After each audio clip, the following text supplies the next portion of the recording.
And this is what the doctor said. I remember that day because I'm going in there. We're all just blown away, and I'm looking at their faces. And, we have 2 or 3 physicians in the room, and they're just looking at me, and they're looking at this cognitive score, and they're looking at me, they're looking at him. And yes, they were smiling and saying, hey, this is great news, but just so you know, it's going to get worse. Welcome back to the second episode in our series talking about how food has a direct correlation to your health and rising healthcare costs. So today we're going to talk about how food played an integral role in improving my dad's cognitive score 5 whole points. And just so you know, he has atypical Alzheimer's. So this is a really big deal because it actually is supposed to go the other way. So let's get into it. So about 3.5 years ago, my dad was diagnosed with atypical Alzheimer's. It was sudden.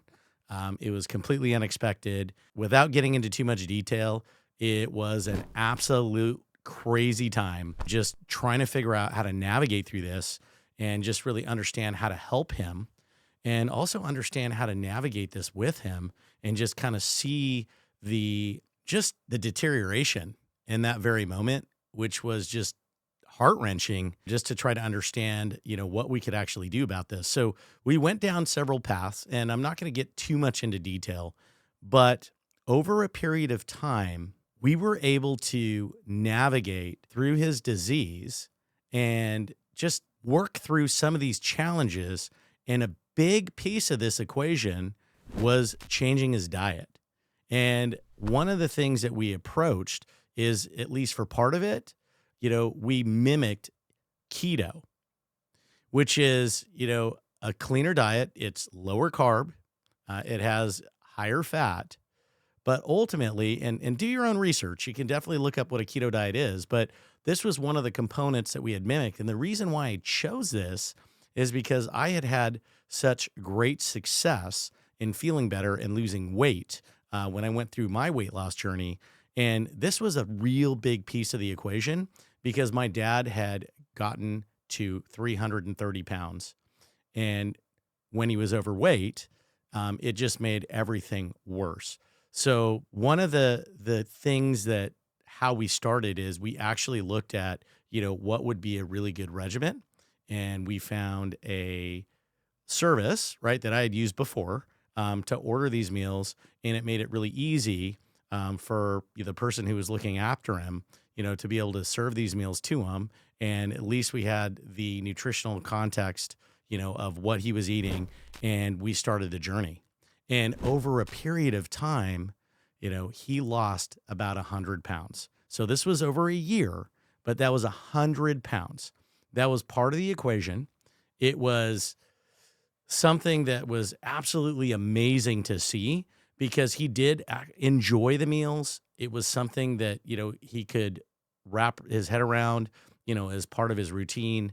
And it became one of the essential pieces to this journey that we had with him.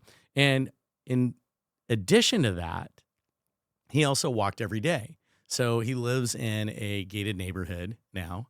And in doing so, he's able to walk about an hour to an hour and a half each day. And twice a week, I take him to the gym and we do a condensed version of strength training. But with the combination of this diet and him working out and exercising every day, whether it's just the walking or doing the gym, 2 days a week on the weekends, we started to see a change. And it was just astronomical to not only see, the weight coming off, but also seeing improvement in his mood, improvement just on his outlook, and just overall quality of life was significantly improved. And it was interesting because you could have conversations that were before when he had all this extra weight on him, very confusing. He would get himself lost in time. We'd be talking about one thing that was current, and then he'd be talking to something in the past, and the story would just merge together. And it was really just hard to watch. And quite frankly, I know it was really confusing to him because he would watch my face and my facial expressions. And he could tell that, the stories that he was talking about and how he's correlating everything just weren't really making sense to me. He could at least see that. But some of the greatest news we got after a year of this, going back down to the neurologist and having him retested, he had scored a 19 out of 30 when we started and he was first diagnosed. And his score actually improved by 5 points to 24 out of 30. And this is just absolutely something that was, I got to say, as a son, to be here and, be involved and kind of watch this journey was really emotional for me because I was excited because I had been told that it was going to continue to get worse and that this was just part of the disease. This was going to be progressively, worsening by the day or by the month or in 6 months. And, I got all of that, the medical quote unquote diagnosis that this was most likely going to happen. And today, at least for today, we actually saw that score improve, which was completely unexpected. His health physically, outside of the Alzheimer's, he's in the best shape he's been in 25 years, and all of his health markers are right on par. He had type 2 diabetes, so his A1C was high. That isn't the case anymore.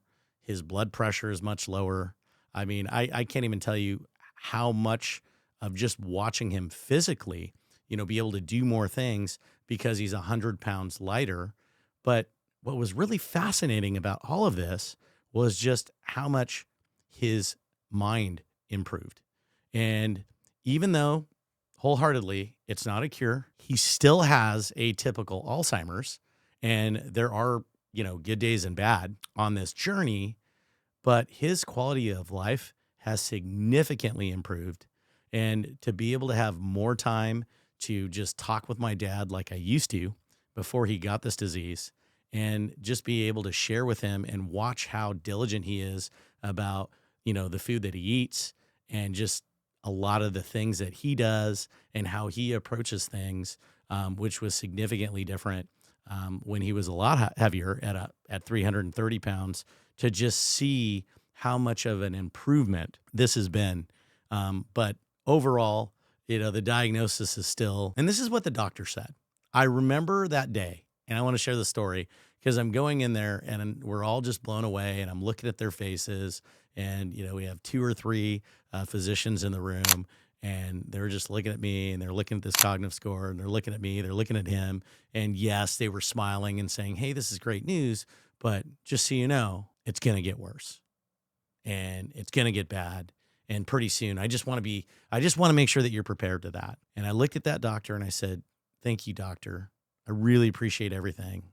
I said, "That may be true, and he may get worse, and he most likely will, but not today." So we took the win, and it's been like that for a number of months now. And I can't tell you how much this has been an absolute relief to just enjoy each day with him when I'm talking with him and the times that we interact, that I can actually have really neat conversations, and I'm so thankful.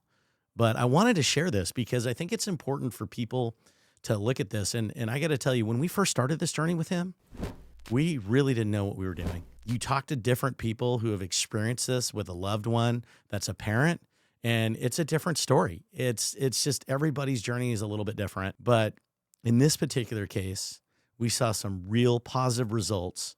And the key element here was changing his diet, making sure that he was exercising, but the food component was the absolute essential piece to his weight loss. The strength training helped his mobility, his walking every day. It was good for him to be out in the sun, getting that fresh air, and being able to do something in his routine that was beneficial.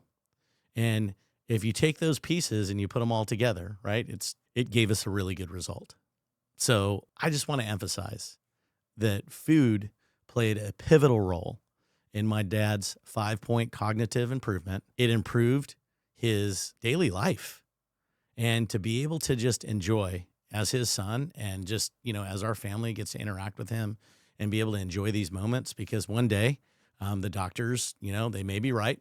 They can't tell you the future, but at least for today, we get to enjoy talking to my dad. And I just highly encourage, all of you, if you're in this same situation or you're going through it with a parent, do your homework, do your research, try different things, and, just always continue to educate yourself. And I think that, if any of you are listening and you're going through something like this, with a loved one, I mean, feel free to comment, and let's start a conversation and let's interact. And maybe there's some ideas that you haven't thought of, or there's something that you haven't tried. This is a very, unfortunately, common thing these days, where people are getting older and they're getting diagnosed with Alzheimer's and dementia.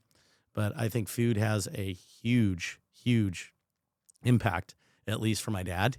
And it has been something that I've shared with many people that I've talked to. And the thing that I always say is that if, there's one aspect that I can really say had a pivotal role, it's that by changing his diet, going towards keto, and being able to just round him all the way out and be able to do these things as simple as, having him walk every day, for an hour and a half, and then taking him to the gym, for a couple of days a week, just doing some strength training. A condensed version of that has just worked wonders in his life and has really been a blessing for me and my family to be able to see this progress. So again, if you have any questions, or some of you who are listening may be going through something like this, share the story on the comments, or ask questions, or just leave a comment. And if you know someone who really needs to hear this episode, share it with them. I always encourage you to subscribe. And if you have time, leave a review and also comment on the show. You can find us on YouTube at HeyCharles Biz, HeyCharles on Apple Podcast and Spotify, HeyCharles77 on Instagram and TikTok, and Charles Ernst on LinkedIn. See you next time.